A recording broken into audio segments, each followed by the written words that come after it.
I thought I was an optimist, but Greg is next level optimist. So we will get this party started.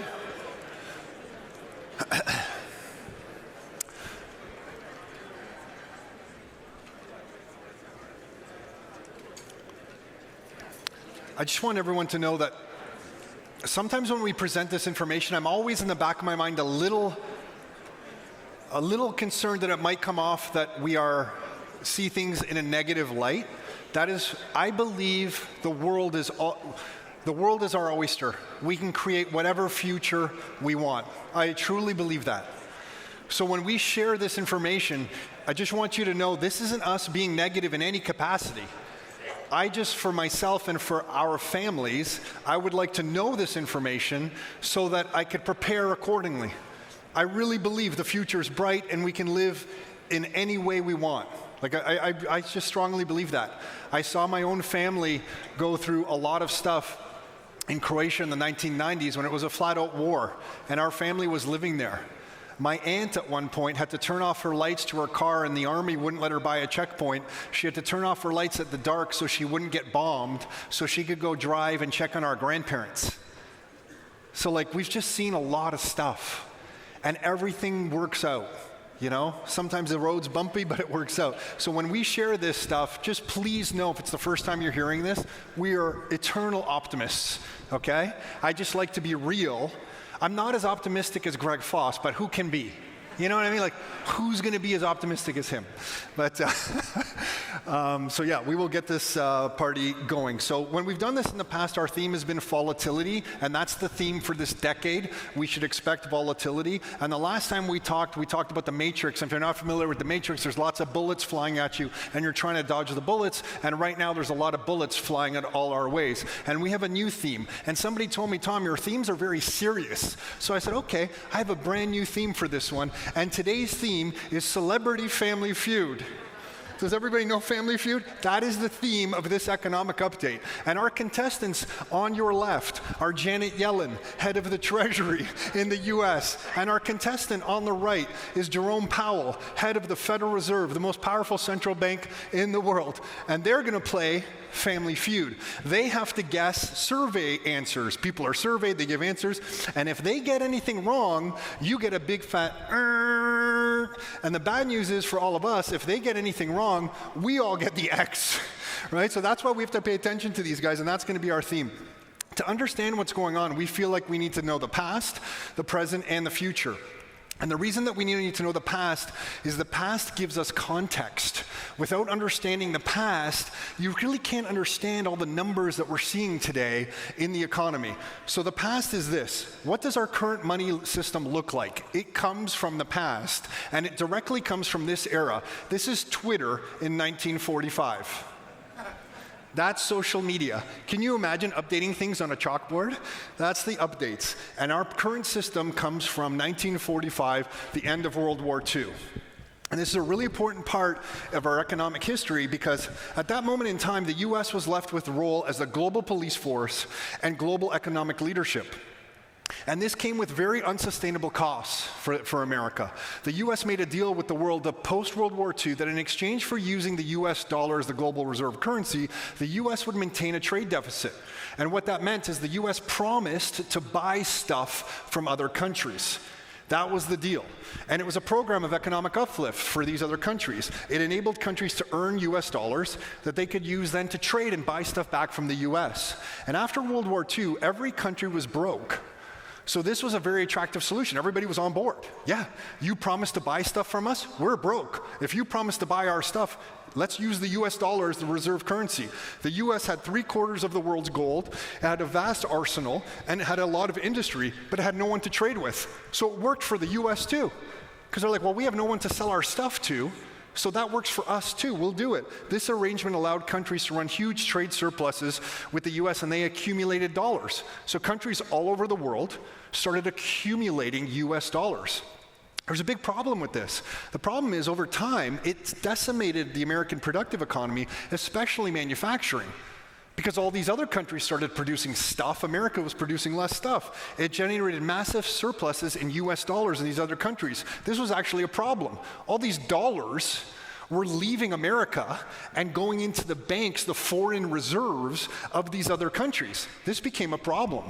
These dollars needed to be parked somewhere. These countries were earning dollars with their trade surplus, and they had all these American dollars, and they're like, well, we need to do something with these American dollars. And that led to a slow sell-off of American hard assets. So these countries around the world started buying American land, they started buying American equity in companies, and they started buying American commodities. In exchange for global reserve supremacy, the US had been selling off its country. Literally, in exchange for the system, their country was being sold off. And this is a chart of US merchandise trade balance, and you can see from the end of World War II to today what's happened. End of World War II, the US was still in a surplus. They weren't in a deficit. And over time, it went into a big deficit. They really held up their end of the bargain, right? And no longer was it possible for a family to live off income, and no one truly understands why. Because of this system, no one really knows why shawarmas are so expensive, olive oil is so expensive, my grass-fed butter is so expensive. No one really gets it. The results, and what's going on is this is resulting in an accelerating spiral cost of food, housing, healthcare, and education. And the current account balances today, if you look at it, like if you look at America right there, America's still doing this. Look at some other countries on the list. We run a trade deficit as well, it's right there. But this is still happening today. This is the net international investment position of the US. It's small print at the bottom, which you probably can't read, so I just want you to pay attention to it. It says, much of this is held by China, Japan, and Germany, i.e. Japan and Germany can sell off their share of $18 trillion net in American assets. These countries have a lot of ownership in the US. The sheer vastness of the US resources, AKA the military, dedicated to maintaining its global status is detrimental to the standard of living of American people. And if you look, remember when Greg Foss was talking about the revenues? Last year's revenues in America were blockbuster, 4.9 trillion. Absolutely huge, like record huge. Look how much the military takes. The military, never mind interest on debt, which we'll get to, the military just takes $1 trillion right off the top. $1 trillion. 1,000 billion. 1,000 billion.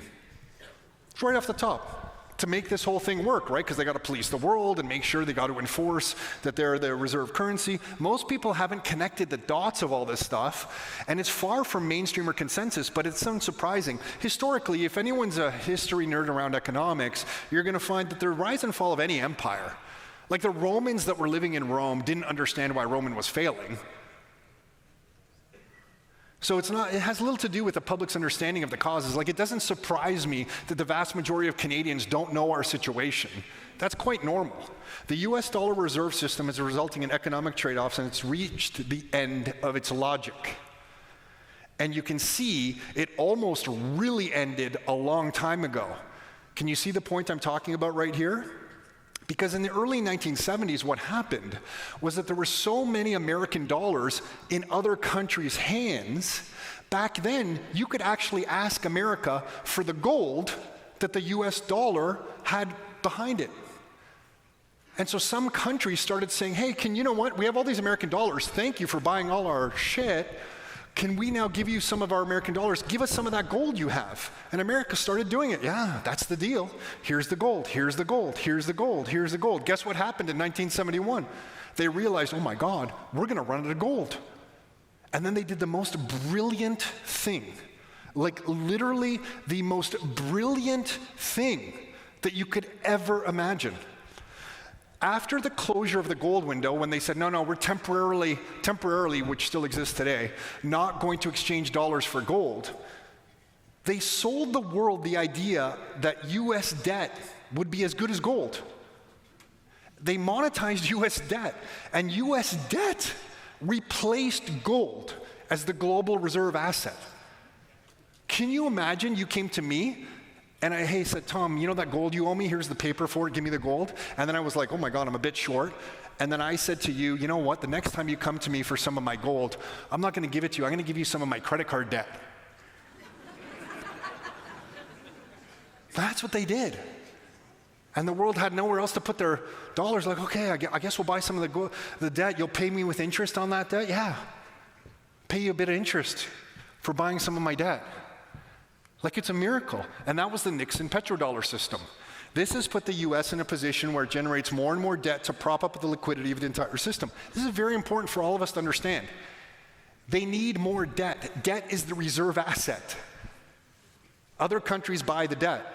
It puts the US in a terrible spot because they must inflate the money supply. They must inflate. That's the system. That's the way it works. The process is devastating the middle class, which we all know. We have a report on our website called The Destruction of the Middle Class that we put up there at least 6 years ago. But what's happening now is it's upping the ante. It's starting to devastate the upper middle class. Things are accelerating. Has anyone been to the grocery store recently? Like, if I put in my little thing olive oil, butter, eggs, meat, I need to go see a loan officer almost before a checkout. Like, things are getting crazy. The results have been the multi-generational decimation of the middle class as jobs leave and dollars inflate, and polarizing both people and politics. That's why when everybody in politics is arguing about stuff, to me that's a second order effect of the first principle layer of the money system. You get things like culture wars where people are arguing about the most nonsensical stuff today. All, to me, a manifestation of the underlying cause. It doesn't matter who's elected. No one is elected in power is going to solve it. Like, I know we were all joking about our current prime minister, which I don't even want to say the guy's name, but it doesn't matter who's coming into power next, really. This is the system. It's not reversed because it's bigger than politics. It's the entire basis of the economic system. And way back in the 1940s and 50s and 60s, people knew the problem. This is an old US Treasury of the 60s that providing reserves and exchanges for the whole world is too much for one country and currency to bear. They knew it was a problem back then.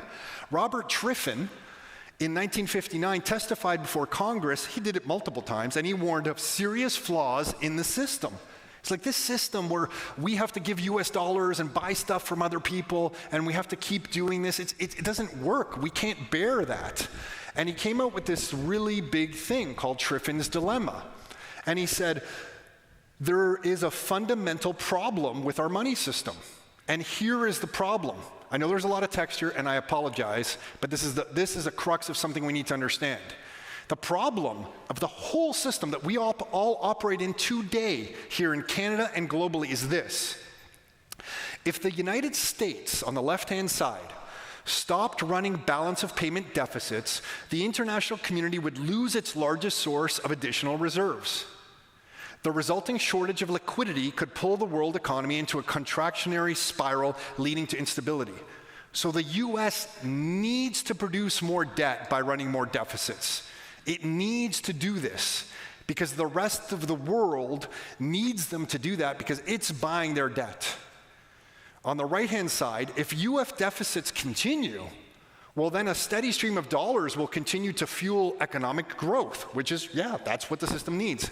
However, excessive US deficits would erode confidence in the value of the dollar. Without confidence in the value of the dollar, it would no longer be accepted as the world's reserve currency. The fixed exchange rate could break down, leading to instability. So now you have, on the left, you have to produce more debt.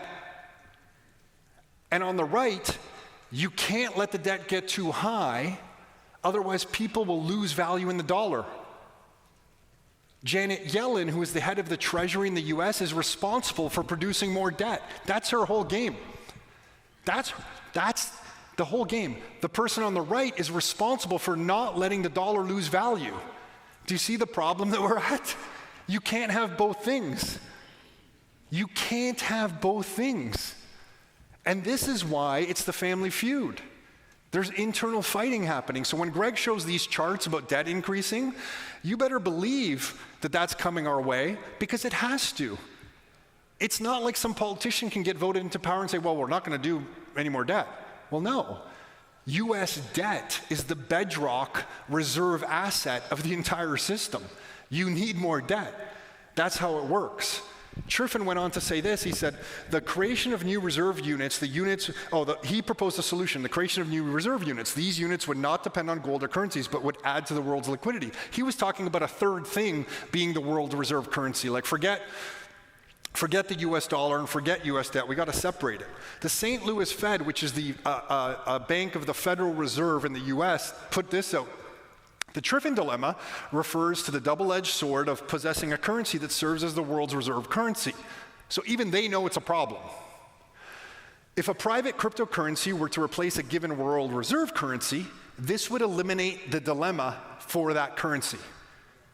The very interesting word that they chose right in the middle there, and I don't have an arrow to point it out, is the word private.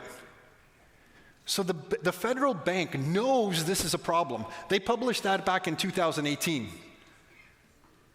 They know this is a problem, and their solution is a private thing. Private means what? Somebody controls it. And guess what we've started to see right now? Asian central banks trial a cross-border digital currency platform. October 2022. A pilot, the bottom there says a pilot test of the platform called mBridge involves central banks from Hong Kong, Thailand, China, and the United Arab Emirates. They're testing out their own central bank digital currency right now. The Bank of International Settlements, which is the BIS, is the central bank of central banks. They say a multi-CBDC platform trial was a success. The day later, on October 26th, they came public that they tried the trial. A day later saying, yep, the trial was a success. Then on 14th of November last year, only a few months ago, the BIS said they're testing stablecoins in the first retail central bank digital currency. You better believe the central banks know that the end of the system's coming. They're really aggressively testing this stuff out. If you go to the Bank of International Settlements website, on October of this year, they put out a whole report, Project mBridge, connecting economies through central bank digital currencies. This is an active thing. It has to be. Should be no surprise to any of us. The UK, which left the euro, is saying they're going to come out with their Bitcoin, and they have all this stuff where consumers will be blocked from hoarding the new digital pounds. And the weird thing about a central bank digital currency, our money that we have in our Royal Bank or TD or CIBC account today seems digital to you and I, right? Because you go on your phone, on your app, and it looks like a digital thing, but it's not natively digital. The money that we have in our bank accounts right now is basically like a credit unit that shows up in your account. Central bank digital currencies are natively digital, meaning that they can be programmatically controlled like that. Maybe Tom ate too much meat last week, and he's at Longo's trying to buy more steaks, and we don't want his central bank digital currency to work. We're just going to turn that off. Maybe Tom drove to Blue Mountain one too many times or flew to Croatia one too many times, and he can't buy any plane tickets right now. I'm not saying a government could do that, but the fact that the capability exists, I don't like. You know what I mean? Like, I'm not, maybe the government will never do that, but why are we building a currency that can be controlled like that? I just personally don't like it, but that's what we're headed. The UK is even saying they're going to limit, it's a 20,000 Bitcoin cap, and after that, they're going to sweep any more you buy into, something else. And then if you look at all this stuff, like if you just go to Google and you type in like CBDC, look at what's coming up.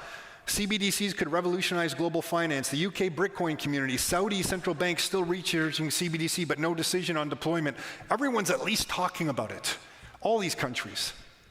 And then, on top of all this action, we're at a point in the system where the central banks have bought more gold last year than any time over the last 55 years, since the end of World War II.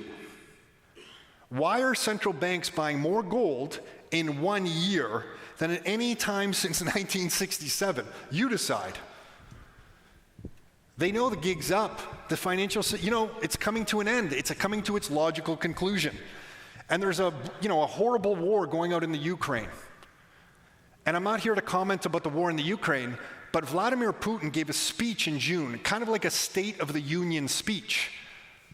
And it was really interesting, some of the comments in this speech, like it kind of shocked me. Because when I went and read the transcript of this speech that he gave in June, which they made it didn't get much attention in North America, I guess anywhere in the West, but if you go Google up the transcript of his speech in June, check out these segments of the speech. Kind of hit me. Now this is Putin speaking. I have already cited this figure. Over the past 2 years, the money supply in the United States has grown by more than 38%. Previously, a similar rise took decades, but now it grew by 38%, or US 5.9 trillion in 2 years. By comparison, only a few countries have a bigger gross domestic product. So, this is him still talking. They printed more money, and then what? Where did all that money go? It was obviously used to pay for goods and services outside of Western countries. This is where the newly printing money flowed. They literally began to clean out, to wipe out global markets. Naturally, no one thought about the interests of the other states, including the poorest ones.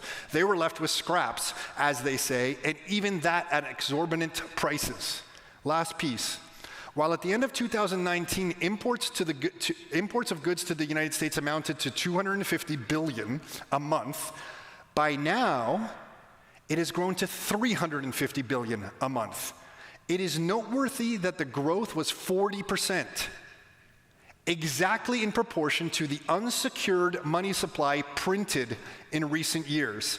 They printed and distributed money and used it to wipe out goods from third countries' markets. I don't know this guy. There's a horrible war going on. I just didn't expect in the speech to be finding this kind of thing. Propaganda is a thing. I'm giving no endorsement to anything going on here. I just find it very interesting that this person globally is talking about this in a way I didn't quite expect. Russia and Iran experiment with stripping dollars from their bilateral trade. The system has a dangerous set of trade-offs. We are at its logical conclusion. Like now it's just the unwinding. And I guess my question to myself all the time and to Nick and our families, and I would ask you, is like, what are you doing to survive this transition? Because let's face it, the year today is 2023. Sometime over the next 3, 5, 10 years, it feels like there's a transition happening. What are you going to do? So where are we in the present? These two people are left to try and salvage the system. These are our Family Feud contestants. Janet Yellen on the left and Jerome Powell on the right. And it's literally a family feud. And if they get it wrong, we get the Did anyone watch that show? I think that sounds like the noise, no? Something like that? I'm sorry. We're left with the results of these two people. Now let's take a look at this. What's Jerome Powell doing? Jerome Powell in August said the Fed is ready to bring some pain to households and businesses. He said there are unfortunate costs of reducing inflation in August of 2022. He's going to raise rates. Then look what he said in December. In December, he said the Fed projects raising rates as high as 5.1%. Does anyone know where they are today? They're about 4.5, roughly. It's a fluctuating kind of thing, but roughly 4.5. He said, I'm raising them, this is December, to 5.1. Look what he said on February 7th. What's that, Tuesday of this week? The Fed has said more interest rates are needed to cool inflation. This guy's doubling down. He's like, I'm not done. I am not done. I told you I'm going to raise it to 5.1. I'm going to 5.1. Inflation in the US is about this. It's like 6.3%. It has come down a little bit, but that's the big problem that we're pointing at.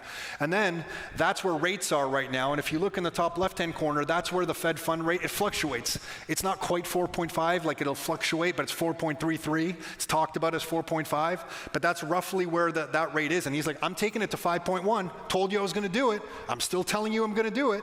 So you got this guy over here going, ongoing rate increases are appropriate because I need to bring inflation down. Remember Triffin's dilemma? Do you remember Triffin's dilemma? He can't let people think the value of the US dollar is going to fall. He must control inflation. And then you got Janet Yellen over here looking at him like, what? Hold my beer? Does everyone know hold my beer? I don't know, I just get those things. It's like somebody does something stupid. Or no, they're drinking a beer and they see something stupid and they're like, hold my beer, and they try to do something stupid. No, I don't know. That's like a thing online. And she's basically saying, hey, slow down there, smarty pants. I got my own problems to take care of over here.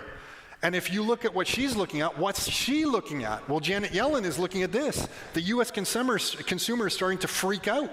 Credit card debt's going back straight up.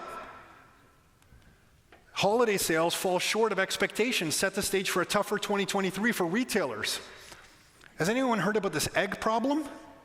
I don't know, but like I didn't realize eggs were such a big thing, but eggs are now so expensive, Americans are smuggling them from Mexico? Did you guys know this? I'm like, what's happening with eggs? Like, why eggs are expensive and what to cook instead? I'm like, I want my eggs. Do you know what I mean? Like, why are the cost of a carton has skyrocketed? I'm like, holy crap! Like, we're now at the level of the economy where we're literally talking about eggs. We're at that point.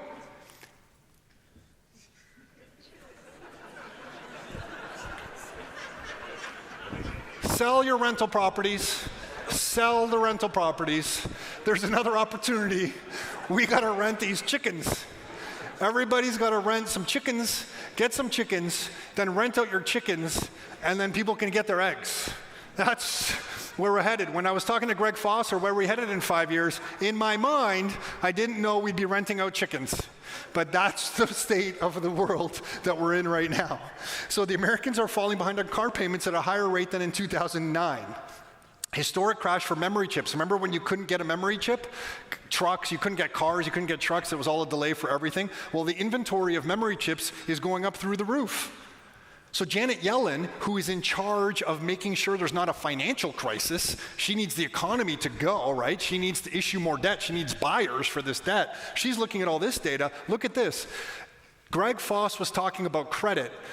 We were talking about sovereign credit. This is private company credit. Earlier last year, this is 10 years ago, earlier last year, the strain in the credit market was about US distressed bonds were at about what, $75 billion, let's call it.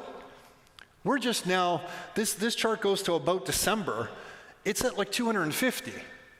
It's like tripled in under a year. And they're gonna keep raising rates. The Fed has told everyone, I'm gonna keep raising rates. And we're starting to see the ramifications of this. Has anyone seen this? Out of Vancouver, a Vancouver developer has $700 million in outstanding debt on 16 active real estate projects. They just declared bankruptcy.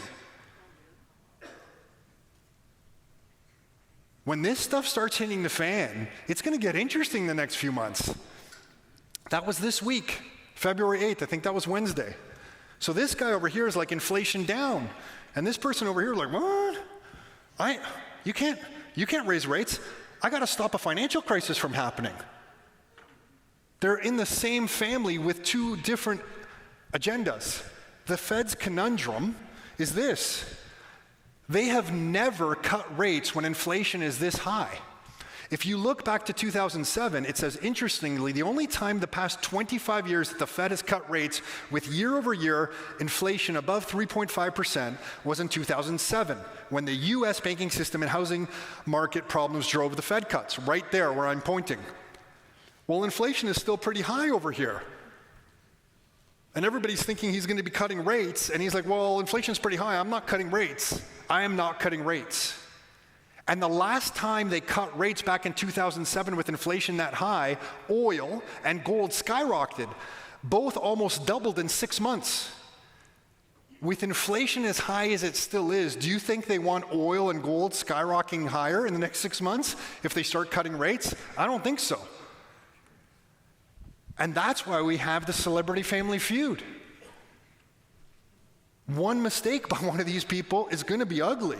And what is Janet Yellen doing? Janet Yellen, check this out. Check out this tweet. Stocks, the date of this is February 1st. Stocks just took a leg up on Federal Reserve Chair Jerome Powell, characterizing financial conditions as having tightened quite a bit in the last year. Not sure which index he is using. The most widely cited ones show overall financial conditions as loose as they were. Do you see this Bloomberg index? This is like a really popular index in the financial world. And if it goes up like that, that's basically liquidity coming into the system and financial conditions getting easier. So everybody's like, well, wait a second. This guy's been raising rates for like months. How did the financial, like, look at there in October, how it got tighter and tighter, it came down, down, down, it got tighter, and then in October, all of a sudden, like, it changed direction. Well, I don't get it. Rates went higher.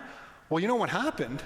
Right when that happened in October and it started getting a bit looser, you know what Janet Yellen did? Remember, she's the head of the Treasury. The Treasury sold off some of the securities it had on deposit at the Federal Reserve.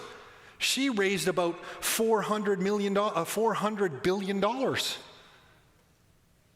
You know what else she did? She went to the Treasury's checking account and she sold off about another $200 billion worth of cash they had on deposit. So she was able to clump together $600 billion, $500, $600, $700 billion in that range, $500 billion, slightly more, and push it into the economy. Because she's like, screw you, buddy. You're raising rates. I can't let a financial crisis happen. I can't let it happen. And you know when she did that? She did that right in October. Does anyone remember when the 10-year U.S. Treasury hit over 4%? I don't know if anyone tracks this stuff. That was a big freak out moment in the markets. And when did that happen? Right in October. Right at the same time, she sold all those things and flushed the money into the economy to save it. And rates came down. So you got the Fed raising rates and Janet Yellen over on the side going, holy crap, I'm not going to let the system kind of blow up. The U.S. Treasury is going through the roof. I got to bring rates down.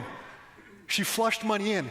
So on one hand, they're raising rates. On the other hand, they're stuffing money into the system. Do you see how ludicrous this is?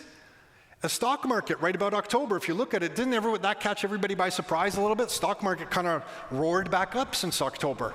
All these things came back up. Why? Because of Janet Yellen. And guess what? Look at the date on this thing, January 30th. See that date? That was just published a little while ago. Janet Yellen has come out. You know what she said? I'm going to have to raise some more money. We need money. So you know what? For January and February and March, we're going to borrow $932 billion. For the first quarter of this year, the U.S. Treasury is borrowing $932 billion. Almost $1 trillion in the first quarter of this year. This is jaw-dropping numbers. And the reason she has to borrow money, as the Fed is raising rates in the family feud situation, look what's happening to interest payments. It wasn't that long ago, like 2014, 15, it was like $300 billion. It's coming up, it's past $800 trillion. We're on our way to the U.S. having $1 trillion interest payment. $1 trillion. Remember, their revenues are like, banner year was 4.7. $1 trillion goes to defense, and now they're close to $1 trillion going to interest. We're talking, and if there's a recession, those revenues are going to come down. Imagine the revenues come down from 4.7 to like 4 or 3.5. So 3.5 in tax revenues, $1 trillion. Is defense spending going to get cut? No. So defense, $1 trillion. Now interest payments, $1 trillion. Check this chart out. The top line is the interest rate at which all federal taxes would be taken up by interest payments.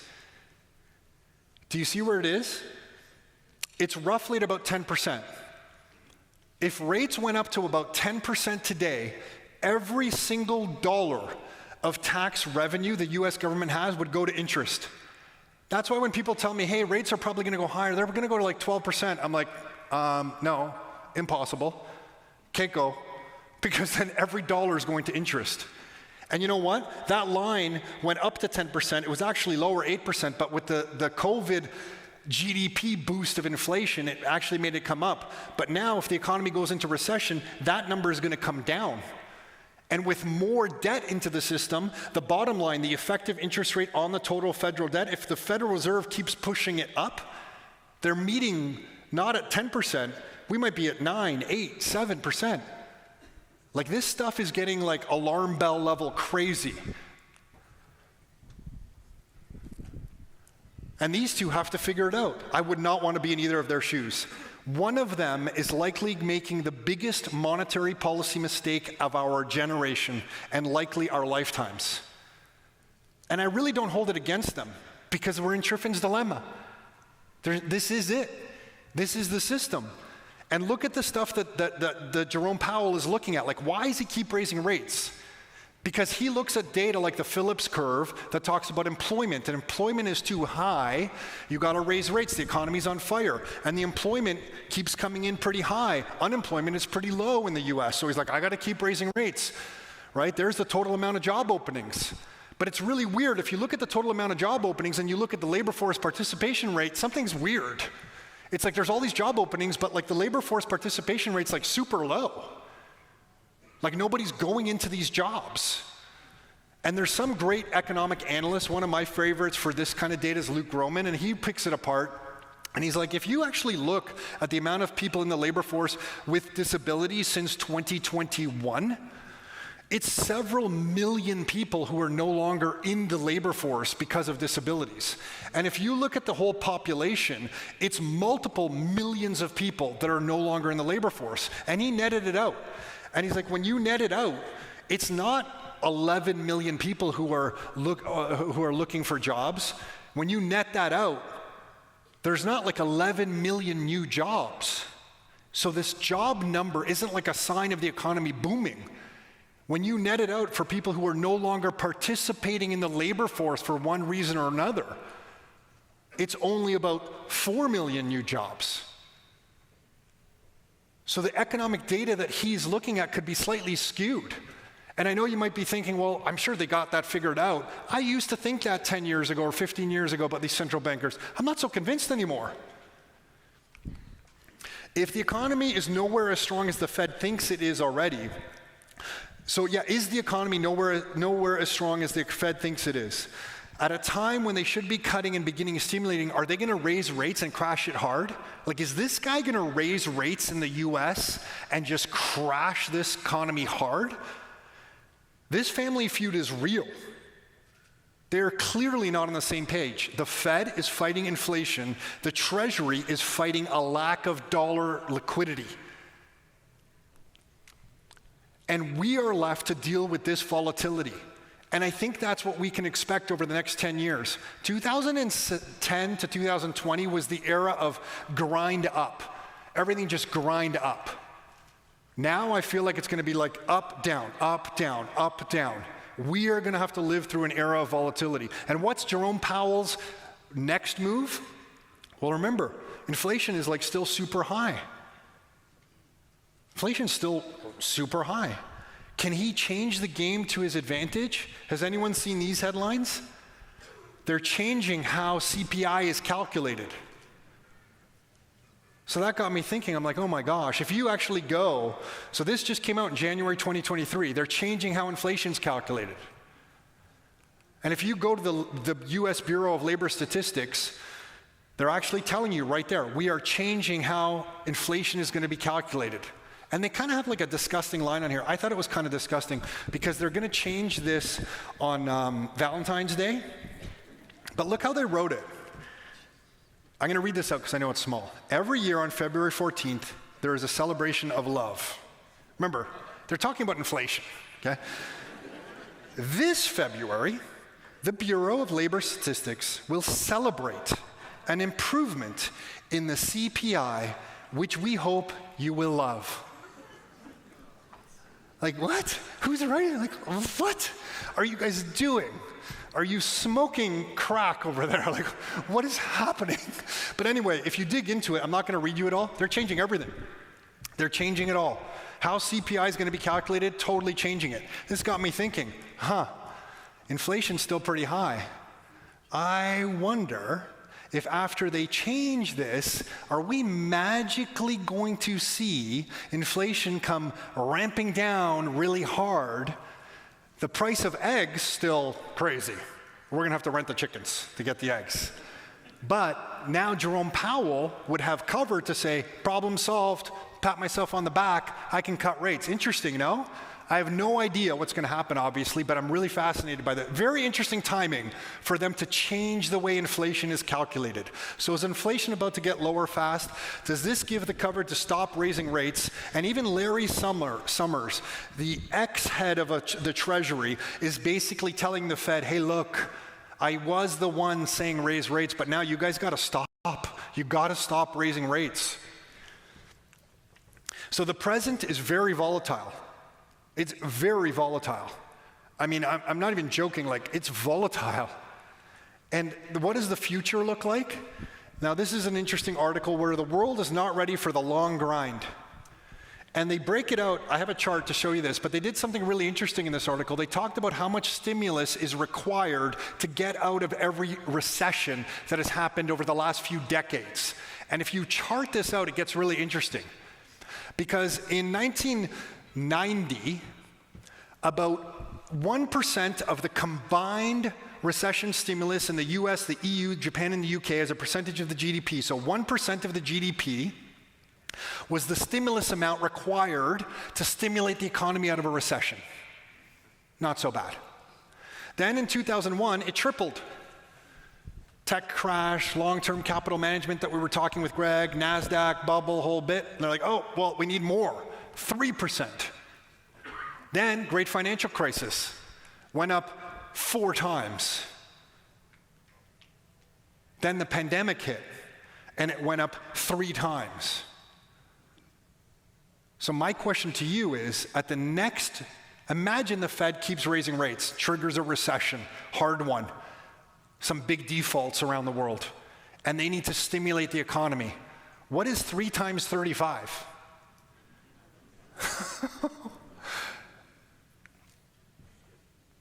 This is where the numbers get wacky. This is where we're in Wackyville. Because that's how much stimulus is going to be required. I'm just looking at math. I'm just looking at a trend. That's how much stimulus is going to be required? And then let's have some fun. Let's look at the total debt. I love going to the St. Louis Federal Reserve. Does anyone else go there? It's the best. We were in St. Louis at a marketing conference. I went to the St. Louis Federal Reserve. I went to the front doors. I went through the revolving door, and there was just security there, and they told me to get the F out. And I was like, oh my gosh, there's no tours? I want to look through, like, where's the money in here, you know? And I had to go out. I was so happy that day. These little wins for me, I don't know why. You know what, I was in Washington, D.C., and I walked by the main Federal Reserve building. I was like, oh my God, that's the Federal Reserve. This is like 2010.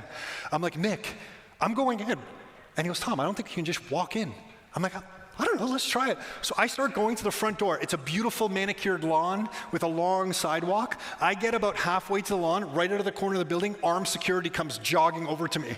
I was like, oh shit, no tours today? Tours are closed today. Okay, I'll see you guys later. Now there's a big, do you know they made a big wall around the Federal Reserve in Washington? You can't even walk to it anymore. But I almost got to the front door. I should have dove, just like, Nick, I'm going down. Anyway, sorry. Whoa, got off track there. Well, I'm coming back. Anyway, I love looking at this stuff. So look at the growth of debt from one recession to the next in the 90s. Look at the growth of debt from one recession to the next in the 2000s. Look at the growth of debt from 2010 or so to 2020. And now look at the growth of debt. Anybody notice a weird trend? And then if you look at it, in 2008, the debt was about 8 trillion. I am rounding. In 2020, the debt was 24 trillion. So in about 12 years, it tripled. Tripled. In 2022, it's already 31 trillion. Does that mean in 2032, if we take the number 24 trillion in 2020 and triple it again, are we headed to $72 trillion in new debt? If we have some fun with charts, and I take this chart, and I'm very good at charts. Do you see what I did there? I put 2032.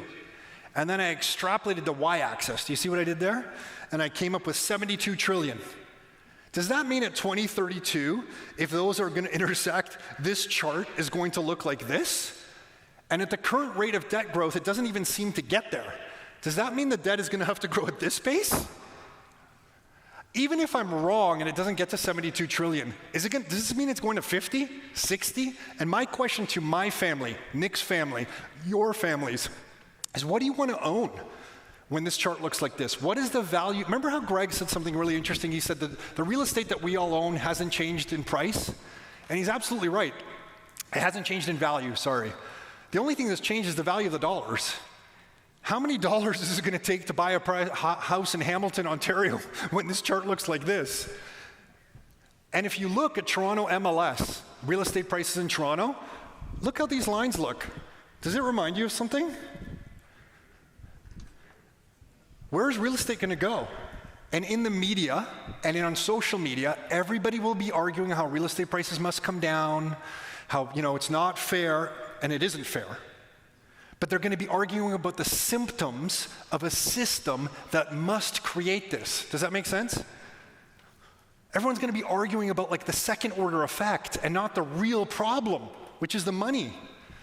This is Canada's debt. Apparently, we decided to grow it really fast over the last little bit. So it's not like we're immune to this stuff. There's global debt.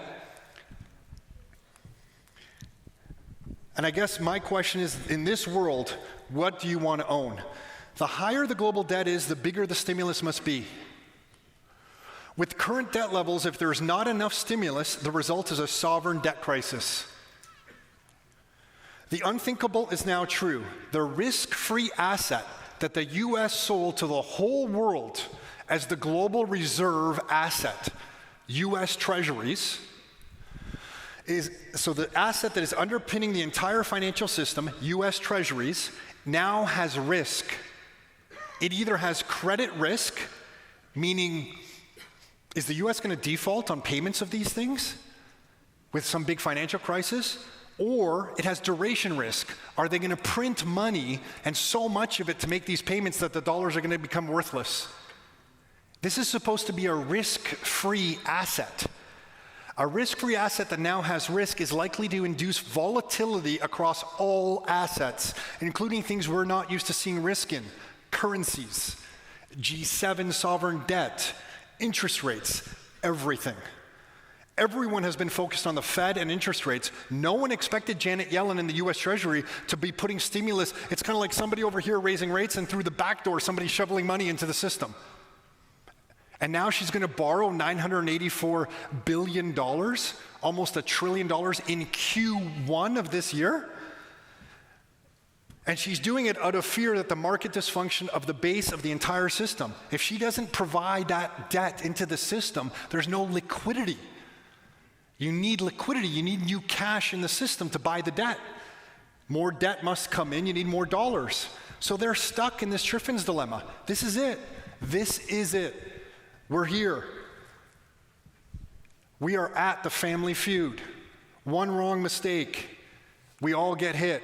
And if I was to look forward and rub the crystal ball, which I know none of us have, including us, I would say this compares greatly to the 1940s, which had this much debt. And in the 1940s, inflation skyrocketed up, and then it came crashing down. And then a little time passed, and it came spiking way up again, and then it came super down. It actually went deflationary. And then the central banks panic, and they print more money, and then it comes up. This is the volatility I feel like we're in. Real estate prices, what were they doing like 2 years ago? It was like, and then now in the last, 6 months, let's call it, and now what are we all waiting for? Wow, I'm sorry about the noises. It's like a forklift. Anyway, that's the prices of real estate. That's what it sounds like when they move. So that's what we can expect. This is a very confusing chart, but let me walk us all through it.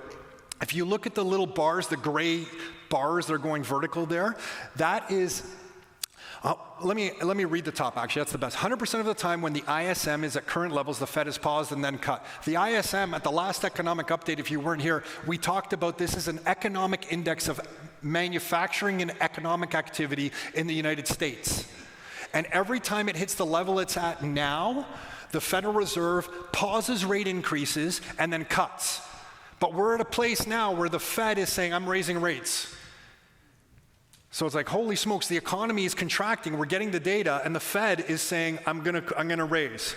And then if you look at global manufacturing, that's the white line, and you invert it, you flip it upside down, that white line then goes up, because we've inverted it.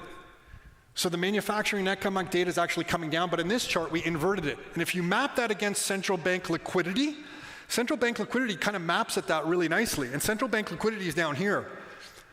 So like, are we at a point where so much liquidity comes into the system to kind of save the economy? What's that going to do to hard assets? You know how Greg said he likes all of us because we own hard assets? Is it going to like pump the price of these assets? And I don't know. I honestly don't have the answer. But this is interesting data to look at. Our Bank of Canada is saying they're pausing. I know there was that jobs report that came out yesterday that we don't have time to talk about today, but that has a lot to do with non-permanent residents picking up jobs in here. So I don't know if it's a sustainable thing, but he's saying we're pausing rates in this country. Done. We have our own Janet Yellen. Our own Janet Yellen. I don't know if anybody saw this. Did everybody see that when she was in front of the Senate here in Canada and she was demanding $2 billion to buy shares in a company that doesn't exist yet? Did anyone hear this? So we have our own Janet Yellen just saying, hey, we got to spend money. And you know what she said? She goes, the US has their Inflation Reduction Act. Because a senator asked her, like, where's the $2 billion of taxpayer dollar going? This company doesn't exist. What are you doing with the $2 billion? And what our finance minister said is she said, the US has an Inflation Reduction Act and a climate act that they're spending a lot of money on. If we don't do the same, we're going to fall behind. So we need this money. That was it. That's the whole answer. And the senator's like, well, where's the money going to? And she's like, well, we don't have time to figure that out. No, this is online. You could find it. These things are recorded. And then you know what she said? But don't worry, we promise not to go over 15 billion. Can you believe that? $2 billion, promise not to go over 15. Where's it going? Don't have time to tell you right now. Gotta go. Oh boy. Anyway, at the end of the 1940s, you know what happened? Even though inflation went up and down and up and down and down, everything doubled in price.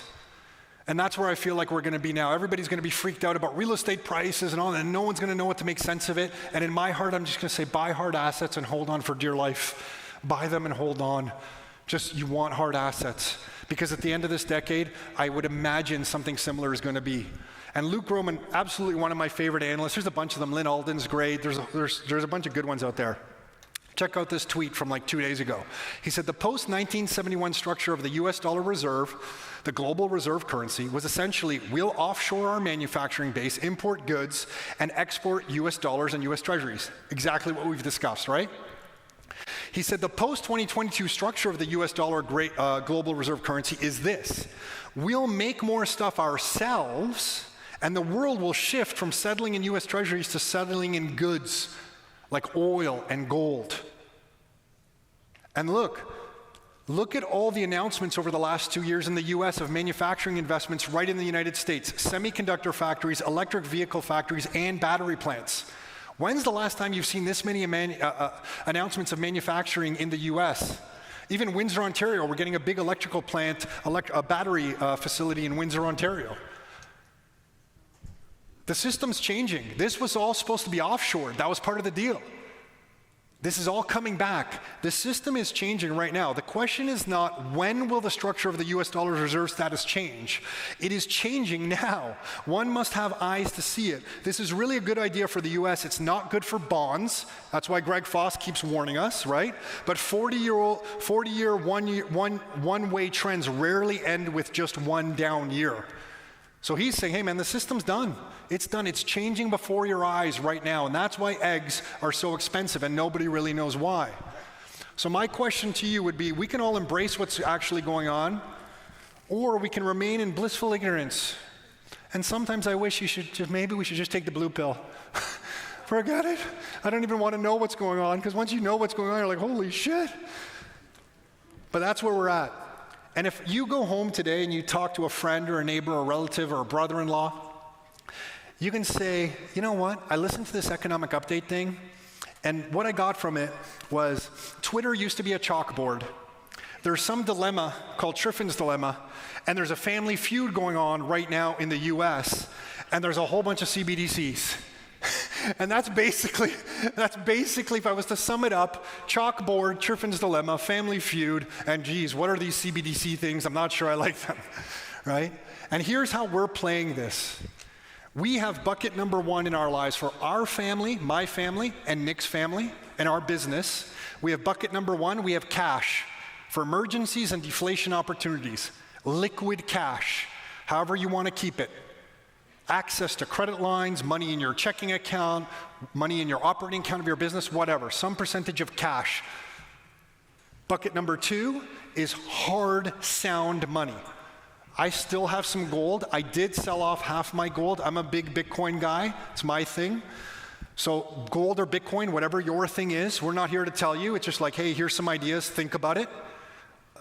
I'm on the Bitcoin camp. I am not in the crypto camp at all. It's just Bitcoin. And bucket number 3, productive assets. Good, hard assets like single-family homes that produce cash flow that I can control in my name. I can manage. The cash flow comes to me directly. And if you're not going to get into income real estate, then a small business that you control the cash flow of that business directly. And that's how we're playing the game over the next, we've been playing the game this way for the last 10 years, and it's exactly how we're going to be playing the game over the next 10 years. And that's how we're doing this. Thank you, everybody. That is the end of the Your Life, Your Terms event for the winter. I really appreciate all of you being here. Thank you for putting up with us and managing this stuff, and thanks for setting this up. I'm going to stick around if anybody has some questions, and enjoy your weekend.